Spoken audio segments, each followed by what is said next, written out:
everybody, and welcome to the Safe Room Podcast, a new survival horror book club podcast. My name is Ryan, and I'm joined by my co-host Grace. Hello. And happy to be here in the safe room, away from the specters of the night. Yeah, specters of pretty much everything. Yeah, I mean, well, there's all sorts of freaks out there who are trying to get into the safe room. So. And yeah, we're here to play survival horror games monthly, and talk about them on a podcast, which is very exciting. Yeah, that's basically it. Do you want to talk a little bit about your history with horror in general and survival horror in particular? Yeah, sure. I feel like horror for me is one of those things where like I wasn't ever like a big horror person. Like I never seeked out horror like films and stuff. But as I got more into movies, I've gravitated more towards horror or more like movies I was watching had horror elements. And you were like, damn, that's cool. Damn. I think about specifically like Fire Walk with Me, which isn't like billed as a horror movie, but like is one. For sure, yeah. And stuff like that. And for me, is the thing that makes me interested in horror is it allows for storytellers to kind of get more. It allows them to obfuscate more and like not be as straightforward. Be a little bit more abstract about their stories, for better and for worse. And so that style of storytelling grabs me a lot, and it's kind of why I'm interested in digging more into survival horror stuff. The game we'll be playing for next time is Silent Hill, which is a favorite of mine. And it's definitely one of those that doesn't spell everything out and follows a sort of dream logic to it. Yeah. I've never played it, so yeah. This matches with what I've heard about it. But yeah. Well, I mean, I guess we should have said that like this is kind of something to put in the feed, somebody to introduce what the podcast is about and what's going on with it, and kind of set us up as hosts of it. Yeah, I mean, I think kind of similarly. I think so. A lot of this is inflected by growing up Mormon, and my parents were like didn't have anything necessarily particularly against horror movies in a certain sense, but also never watched them, and it was kind of like taboo to some degree, and certain things would be taboo in the kind of way it is in broader evangelical Christianity, where it's like, oh, if you use a Ouija board, you're like calling spirits in, and stuff like that. So my gateway into horror stuff was kind of people doing the maneuver that is really common now. That's like this is not really a horror movie. It's like, it's sensitive, or I don't know, whatever. This Michael Flanagan series is not horror. It transcends the form. Right. Yeah. Weirdly, my first thing with that was M. Night Shyamalan. Okay. So, which is maybe like, so like Sixth Sense and The Village were like among my first horror movies that I watched. And then also in high school, I watched a fair amount of X-Files, and part of the appeal of that was that, it was like aired for TV horror, so it couldn't get too gruesome for a bunch of Mormon kids, but it was scary. And so yeah, kind of since then I've like been really interested in horror broadly and like to hear people talk about it. And I've enjoyed a lot of the horror movies that I've watched. I don't know if I would characterize myself as a horror fan. Yeah. Just in that I don't actually consume all that much of it. And I think this podcast is in part a means of correcting that, I think particularly in video games, because I haven't played a ton of survival horror video games. I played a couple Resident Evil games. We played Resident Evil 5 together. That was a nightmare. Which actually is not a survival horror game. That's its primary issue. Well, no, it's not its primary playing I it. should say. Playing Wait, it is hold an on. act of survival horror. I meant as well. I mean, you can't separate it. The game is extremely racist. I really can't. Looking back, because I remember, I don't think I even ever watched the controversial trailer. It's fucking wild that people were like trying to be like contextualize it, or be like, no, this is just like violence in video games. It's like super normal. God, It's like this is not like Doom. This is different. Something else is Yeah. happening here. Anyway, we spent way too long beating that game. yeah. Well, it's kind of tough. It's Yeah. in a bad way. In a bad way.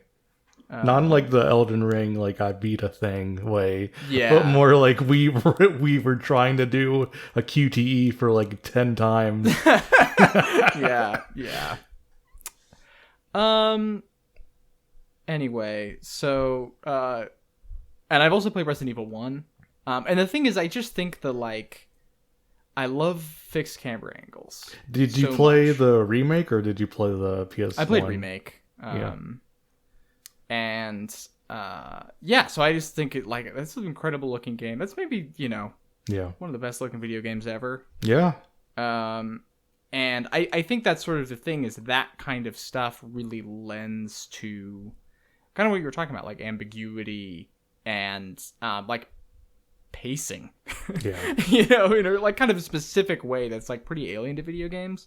Yeah. And I think that stuff is just super, super cool. And survival horror kind of gets to hold it out in that space for a little bit longer than like JRPGs or like mainstream games do. And so I think it's interesting. There's cool stuff going on there. I mean, you mentioned fixed camera angles. That's definitely an aspect that I appreciate as well. Silent Hill series definitely full of developers framing shots like in a specific way. That's Right. intentional. Yeah. Which I think is such a like underrated element. I mean, like, I don't know. I think this is one of the things that is really frustrating about the way I mean, kind of video games for a while, but particularly recently had like mimicked film, and it's kind of in this like Hollywood language, very like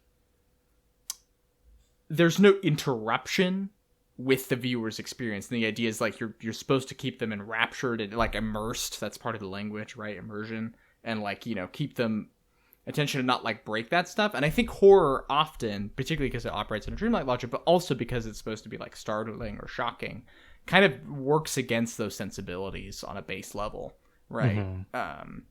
And so yeah, and so I think that's something that's cool about survival horror, is it's obviously drawing on film, but it's drawing on movies in a way that like, something like God of War or Last of Us, which I guess is technically a survival horror game in a twisted sense, can't really dream of, right? Yeah. And so I'm just really like, and the thing is, I say that, and this is all about like Resident Evil 1, where the story is about a bald guy being evil or whatever. Like, it really doesn't matter. Yeah. And so I'm excited to like play Silent Hill and see something, at least tentatively. But I would be shocked if I didn't really like it. Yeah. We'll talk about it if that's the case. But that kind of does some more interesting or psychological stuff with the format. Yeah. And I don't mean to put it on a pedestal. Just definitely stuff in those games. For yeah. sure, yeah. It's just one of those games you have to play, Yeah, well, and that's kind of my feeling as well, is that, like, not only are these going to be games that I think I'm going to find really interesting, but that they're also games I would like to know the language of. Totally. And be able to, like, bring into my criticism. I'm now work at a games site full-time, so, Yeah. not that this is really for my job. This is just for fun. Did you ever have a Scream phase? I had a big, like, Scream phase in high school. For whatever reason. Like, Scream the movies. Yeah. I've never seen. I don't think Okay. I've seen a Wes Craven movie, in fact. So Okay. that's like, yeah. I'm gonna at some point I'm gonna get on it.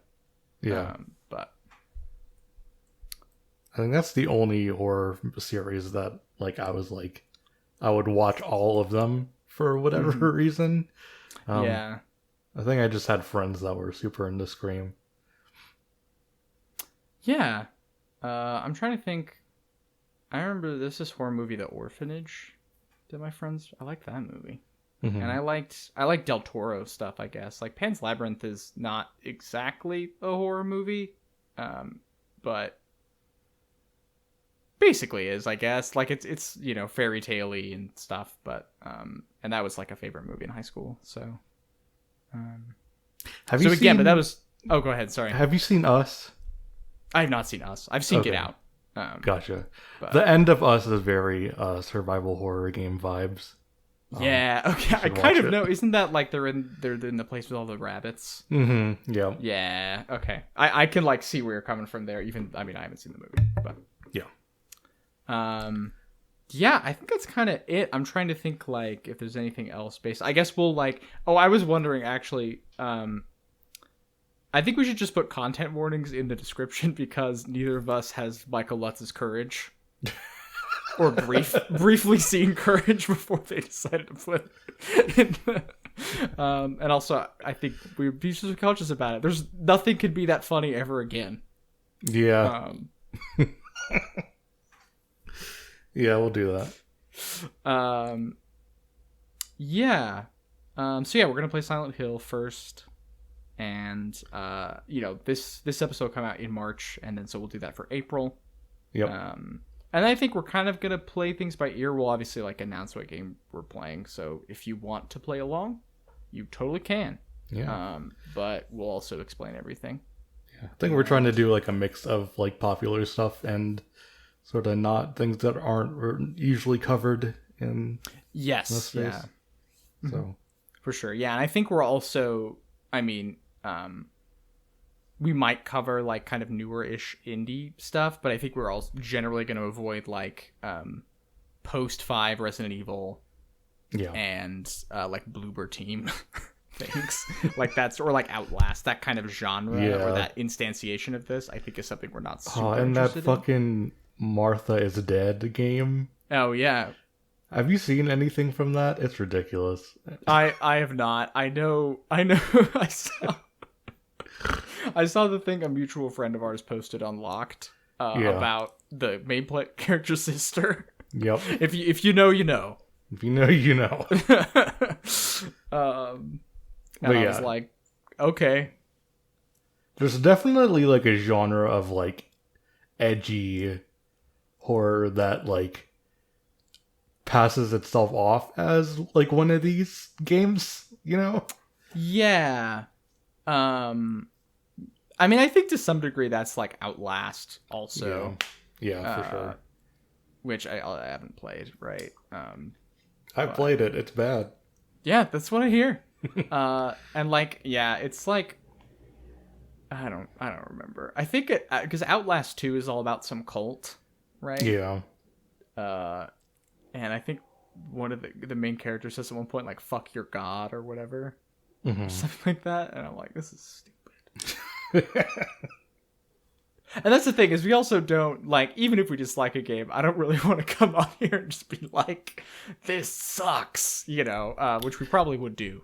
I'm okay with doing that with old games, but not for like the indie stuff, right? Oh yeah, for sure. And I'm pretty sure we're gonna like skip over stuff that we know is gonna be ruinous to our sanity in terms of modern stuff. So yes, exactly. So I think I particularly like. I'm looking forward to playing a bunch of PS1 games. Yeah, PS2 hell yeah. games. Like that's the shit that I want to do with my life. yeah, if you would like to play along with us, I cannot recommend a hacked PS3 enough for this. Oh yeah, true. It's not too difficult to set that up nowadays. And like any model, I'm pretty sure can have some sort of custom firmware on it. Yeah. In these fact, days, so. shout outs to hacking consoles. Shoutouts to thing hacking you consoles. should do. Yeah. So Nobody's gonna notice if your PS3's got some stuff on it. yeah. Nobody Yeah. cares. Can you? It would be frightening if somebody cared about my my Nintendo DS. Like an original DS or like a 3DS? No, I've got a 3DS. Okay, yeah. Yeah, it's wild that like, I mean, I'm going off on a tangent here, but Nintendo really did support that device for like a year simultaneously with the Switch. Yeah. Which at the time people were like, "Why are you doing this?" But now I'm like, I miss that. Yeah. Bring it back. It's only because they're hedging their bets, right? And they're If the Switch somehow fails, then they can just sell more 3DS games. Man, the thing is, yeah, I guess it's true that also now that kind of thing seems written in the stars, but yeah. The launch game was Breath of the Wild. Like, that was going to be a huge console. It's fucked up. It's so fucked up. Yeah. Yeah. Yeah. I think that's about it. Well, Ryan, is there anything you would like to plug here at the end of the podcast? No, just follow me on Twitter at BluestRose430, and then I'll be posting about the show. We don't have a Twitter account or any email set up. We'll probably get that all up and running by next episode. So for sure. So I'm Grace Benfell. You can follow me on Twitter at Grace_machine, and you can read me at GamePer.com. If you click on my link that's in my Twitter profile, there is a link to every article I've written for them. So that's like the easiest way to find the stuff I write there. But yeah, I think that's all I have to plug. So cool. Don't forget to leave your green potion in the safe room. Gotta put that. I don't know what the sign off is gonna be, but we'll figure it out. All right. Jodie Foster stars in Safe Room. Anyway, goodbye. See ya. I got idea, man.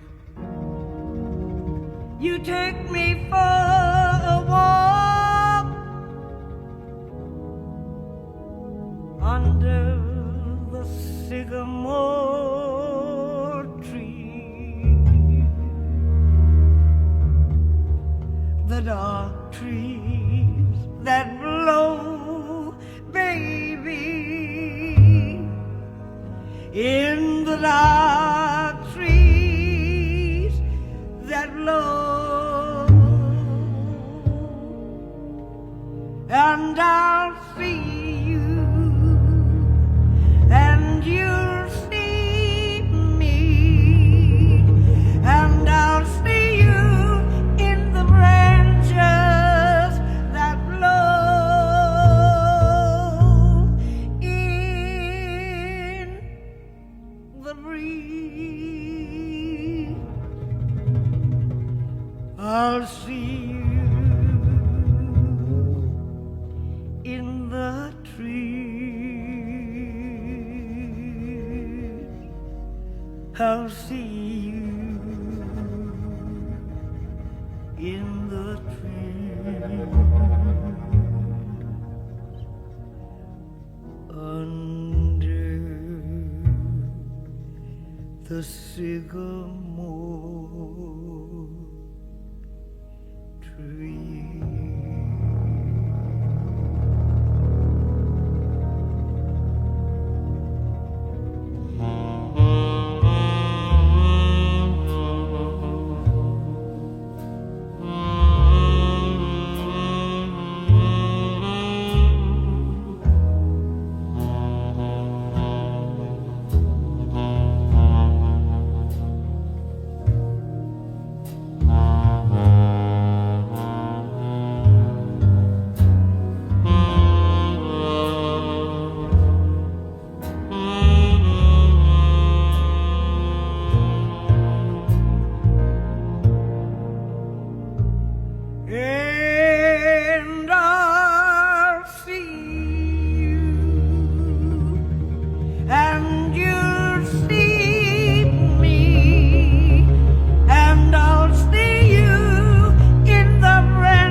I'll see you in the tree